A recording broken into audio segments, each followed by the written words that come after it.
আসসালামু আলাইকুম ওয়া রাহমাতুল্লাহ। আপনাদেরকে আবারও স্বাগত জানাচ্ছি আমার আজকের এই নতুন ভিডিও টিউটোরিয়ালে। আশা করি আপনারা সকলেই ভালো আছেন। আমাদের আজকের টপিক থাকবে এইচএসসি আইসিটি চতুর্থ অধ্যায়ের অ্যান আনঅর্ডার লিস্ট সম্পর্কে। এইচএসসি আইসিটি চতুর্থ অধ্যায়ের লিস্ট থাকে, এখানে লিস্টের অঙ্ক পরীক্ষায় দেখা যায়, বিভিন্ন বোর্ড পরীক্ষায় দেখা যায় লিস্টের অঙ্ক আসে। তো লিস্টের অঙ্কের মধ্যে এখানে অর্ডার লিস্ট এবং আনঅর্ডার লিস্ট সম্পর্কে বেশি প্রশ্ন আসে থাকে। তো আজকে আমরা শিখব কিভাবে আনঅর্ডার লিস্ট প্রশ্ন পরীক্ষায় আসলে সমাধান করতে হয়। আমি প্রথমে এখানে একটি প্রশ্ন এবং একটি সমাধান কিন্তু লিখে রেখেছি। তো চলুন আমরা এখন এই প্রশ্নটির সমাধান কিভাবে হলো সেটি আমরা একটু বুঝে নেই। প্রথমে আমরা প্রশ্নটি সম্পর্কে জানে নেই। তো যদি পরীক্ষা এইভাবে থাকে যে অ্যান আনঅর্ডার লিস্ট, এই যে এখানে চিহ্নগুলো দেখা যাচ্ছে, এই চিহ্নগুলোর নাম হচ্ছে ডিস্ক চিহ্ন। তো এই চিহ্নর দ্বারা কিন্তু বোঝা যাবে এগুলো হচ্ছে আনঅর্ডার লিস্ট। কখনো কখনো এরকম হেডলাইন, এই হেডলাইনটি কখনো নাও থাকতে পারে, কখনো থাকবে আবার কখনো নাও থাকতে পারে। যদি না থাকে তাহলে আমরা চিনব কিভাবে যে এগুলো অর্ডার লিস্ট নাকি আনঅর্ডার লিস্ট। তো চেনার জন্য প্রতীক রয়েছে। আমরা এখানে যদি দেখতে পাই যে এরকম ডিস্ক চিহ্ন রয়েছে, অথবা বৃত্ত চিহ্ন, সার্কেল চিহ্ন রয়েছে, অথবা স্কোয়ার চিহ্ন মানে বর্গ চিহ্ন রয়েছে, তাহলে আমরা বুঝবো এগুলো হচ্ছে আনঅর্ডার লিস্ট। আমি আবার বলে দিচ্ছি, আনঅর্ডার লিস্ট চেনার উপায় হচ্ছে এখানে ডিস্ক চিহ্ন থাকবে, তারপর সার্কেল চিহ্ন থাকবে, তারপর বর্গ চিহ্ন থাকবে অর্থাৎ স্কোয়ার চিহ্ন থাকবে। যদি ডিস্ক চিহ্ন থাকে, এরকম ফটা চিহ্ন থাকে, অথবা এখানে বর্গ চিহ্ন থাকে, অথবা বৃত্তের চিহ্ন থাকে, তাহলে বুঝবো এগুলো হচ্ছে আনঅর্ডার লিস্ট। আর অর্ডার লিস্ট চেনার উপায় হচ্ছে এখানে 1 2 3 4 এগুলা লেখা থাকবে, আর না হলে বড় হাতের এ বি সি ডি এগুলা লেখা থাকবে, না হলে ছোট হাতের এ বি সি ডি লেখা থাকবে, আর না হয় রোমান চিহ্ন লেখা থাকবে। আমি আবার বলতেছি, অর্ডার লিস্ট চেনার উপায় হচ্ছে এখানে 1, এখানে 2, এখানে 3, এখানে 4 এভাবে লেখা থাকবে। আর না হলে এখানে বড় হাতের এ, বড় হাতের বি, বড় হাতের সি, বড় হাতের ডি এভাবে লেখা থাকবে। অথবা এখানে ছোট হাতের এ, ছোট হাতের বি, ছোট হাতের সি, ছোট হাতের ডি এভাবে লেখা থাকবে। অথবা এখানে রোমান চিহ্ন 1, রোমান চিহ্ন 2, রোমান চিহ্ন 3, রোমান চিহ্ন 4 এভাবে থাকবে। তাহলে কি কি বললাম? 1 2 3 অথবা বড় হাতের এবিসিডি, না হলে ছোট হাতের এবিসিডি, না হলে রোমান চিহ্ন, এগুলো থাকলে অর্ডার লিস্ট।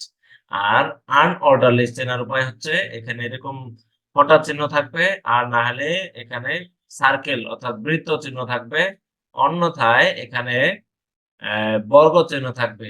বর্গ চিহ্ন, বৃত্ত চিহ্ন অথবা এরকম ফটা চিহ্ন থাকলে আনঅর্ডার লিস্ট। ওকে ফাইন, আশা করি আমরা বুঝতে পেরেছি। যদি বুঝতে সমস্যা হয় তাহলে আমি আমার কথাগুলো বারবার আপনারা একটু ভিডিওটি টানে একটু কথাগুলো শুনে আপনারা খাতায় একটু নোট করে নিয়েন যে কোন কোন প্রতীক থাকলে আমরা অর্ডার লিস্ট ধরবো এবং কোন প্রতীকগুলো থাকলে আমরা আনঅর্ডার লিস্ট ধরবো।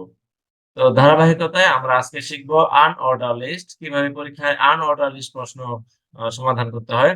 তো এটি একটি প্রশ্ন, আনঅর্ডার লিস্ট এত বড় আসতে পারে অথবা আর কিছু কমায় ছোট করে আসতে পারে পরীক্ষায়। আমরা এই প্রশ্নটি সমাধান করা শিখলেই এরপর থেকে আশা করি আমাদের আর কখনো ভুল হবে না আনঅর্ডার লিস্ট সম্পর্কে।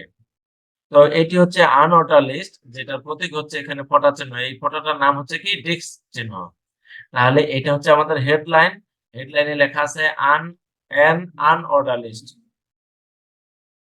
এখানে হেডলাইনে লেখা আছে an unordered list, আর এগুলো সবগুলো হচ্ছে লিস্ট। তাহলে প্রথম লিস্টে আছে রাইস, তারপরে আছে টি, তারপরে মিল্ক, সুগার, সল্ট, পটেটো। তো এগুলো সবগুলোকে বলা হয় লিস্ট, আর এটাকে বলা হয় হেডলাইন। আমরা সর্বপ্রথম আমরা জানি যে HTML এর অ্যান্সার করতে গেলে প্রথমে লিখতে হয় ওপেনিং HTML, দেন তারপর লিখতে হবে opening body. Opening HTML, opening body এগুলো লিখতেই হবে। এবার তারপরে আমরা এই যে হেডলাইন আছে, এই হেডলাইনটাকে আমরা লিখব। তো হেডলাইন যদি এরকম কোন লিস্টের উপরে এরকম হেডলাইন থাকে, সেই হেডলাইনটাকে ৬টি মাধ্যমে লেখা যায়। হেডিং 1, হেডিং 2, হেডিং 3, হেডিং 4 এভাবে হেডিং 6 পর্যন্ত লেখা যায়।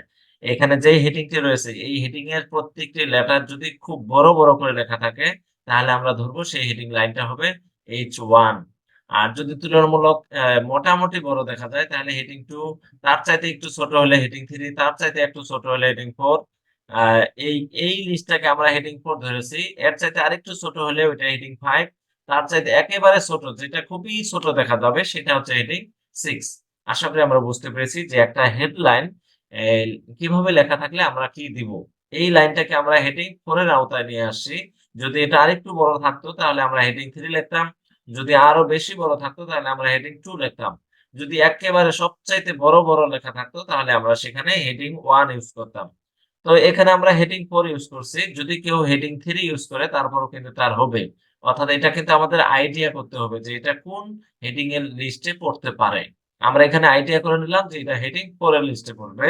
যদি কেউ হেডিং 3 লিখি তারপরেও তার হবে। কারণ হেডিং 3 আর হেডিং 4 কিন্তু কাছাকাছি রয়েছে। ওকে, তাহলে heading 4 an unordered list, closing heading 4। তাহলে আমরা হেডলাইনের ওপেনিং ট্যাগ দিলাম এবং ক্লোজিং দিয়ে দিলাম, হেডলাইন শেষ।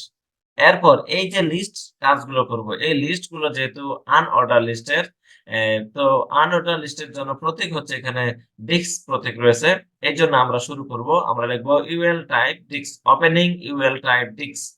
যদি এখানে ডিক্স চিহ্ন না থাকে, সার্কেল চিহ্ন থাকতো তাহলে আমরা লিখতাম ইউএল টাইপ সার্কেল। যদি এখানে স্কোয়ার চিহ্ন থাকতো তাহলে আমরা লিখতাম ইউএল টাইপ স্কোয়ার। আশা করি বুঝতে পেরেছি যে এখানে ডিস্ক থাকলে আমরা লিখবো ইউএল টাইপ ডিস্ক, এখানে সার্কেল থাকলে আমরা লিখবো ইউএল টাইপ সার্কেল, এখানে স্কোয়ার চিহ্ন থাকলে আমরা লিখবো ইউএল টাইপ স্কোয়ার। এই ডিস্ক, স্কোয়ার, সার্কেল এই তিন ধরনের প্রতীক থাকলেই আমরা সেটাকে আনঅর্ডার লিস্ট ধরে নেই। তো নিয়ম অনুসারে তাহলে এখানে ডিস্ক রয়েছে, এই জন্য আমরা লিখলাম ওপেনিং ইউএল টাইপ ডিস্ক। এই ওপেনিং ইউএল টাইপ ডিস্ক এটা হচ্ছে ওপেনিং, এটার ক্লোজিং হচ্ছে ক্লোজিং ইউএল। ক্লোজিং এর সময় শুধুমাত্র ক্লোজিং ইউএল দিলেই কিন্তু হয়ে যাবে। তাহলে ওপেনিং ইউএল টাইপ ডিস্ক আর ক্লোজিং এর সময় শুধুমাত্র ক্লোজিং ইউএল। আশা করি বুঝতে পেরেছি। এম, এবং এই যে এখানে বডি আর এইচটিএমএল রয়েছে সেগুলোকে আমরা সবশেষে ক্লোজ করব, ক্লোজ বডি ক্লোজ এইচটিএমএল। তাহলে এই যে সর্বপ্রথম ওপেনিং এইচটিএমএল এটা সবচেয়ে শেষে হচ্ছে ক্লোজিং এইচটিএমএল। তারপর ওপেনিং বডি এটা হচ্ছে ক্লোজিং বডি। তারপরে হেডলাইনটার এইখানে ওপেনিং এইখানে ক্লোজিং করা হয়ে গেছে, তাহলে হেডিং এর কাজ এখানে কিন্তু শেষ। এবং লিস্টের কাজগুলোর জন্য আমরা শুরুতে লিখবো ওপেনিং ইউএল টাইপ ডিস্ক এবং সব শেষে লিখবো ক্লোজিং ইউএল। আশা করি আমরা এটা বুঝতে পেরেছি। তো এখানে ডিস্ক দিয়েছি আমরা কারণ এখানে ডিস্ক প্রতীক রয়েছে। এবার লিস্টের কাজ করব। লিস্টের কাজ খুবই সহজ, প্রত্যেকটা নিয়ম একই। আমরা প্রথমে লিখবো opening list rice, closing list. তারপর আবার লিখবো opening list tea, closing list. তারপর লিখবো opening list milk, closing list. Opening list sugar, closing list. Opening list salt, closing list. Opening list potato, closing list. তো লিস্টের কাজগুলো কিন্তু লেখা খুবই সহজ, খুবই সহজ কারণ প্রত্যেকটি নিয়ম কিন্তু একই। শুরুতে থাকবে ওপেনিং এবং শেষে থাকবে ক্লোজিং। বিষয় হচ্ছে এই যে শুরুতে যে লাইনগুলো লিখতে হয় এবং শেষে যে ক্লোজ করতে হয় এগুলো হচ্ছে ইম্পর্টেন্ট টপিক। সবচেয়ে আরো বেশি ইম্পর্টেন্ট হচ্ছে এই যে ইউএল টাইপ ডিস্ক এবং ক্লোজিং ইউএল, এই দুটো হচ্ছে এখানকার মেইন টপিক। তো এটা যেহেতু আনঅর্ডার লিস্ট এই জন্য আমরা এখানে লিখেছি ইউতে আনঅর্ডার, এল তে লিস্ট। এটা কিন্তু দেখতে ওয়ান এর মতো দেখা যাচ্ছে, তবে এটা ওয়ান না, এটা হচ্ছে এল। UL type disk. আমি আবার বলতেছি এখানে ডিস্ক চিহ্ন রয়েছে এই জন্য আমরা লিখেছি ইউএল টাইপ ডিস্ক, মানে এটা এই লিস্ট গুলোর ধরন হচ্ছে ডিস্ক। যদি এখানে ডিস্ক চিহ্ন না থাকে, এখানে সার্কেল চিহ্ন থাকতো তাহলে আমরা লিখতাম ইউএল টাইপ সার্কেল। যদি এখানে বর্গ চিহ্ন থাকতো তাহলে আমরা লিখতাম ইউএল টাইপ স্কোয়ার। তো বাকি কিন্তু সম্পূর্ণ একই নিয়ম। আশা করি আমরা বুঝতে পেরেছি কিভাবে আনঅর্ডার লিস্ট পরীক্ষায় থাকবে এবং সেই প্রশ্নের অ্যান্সার আমরা কিভাবে দেব।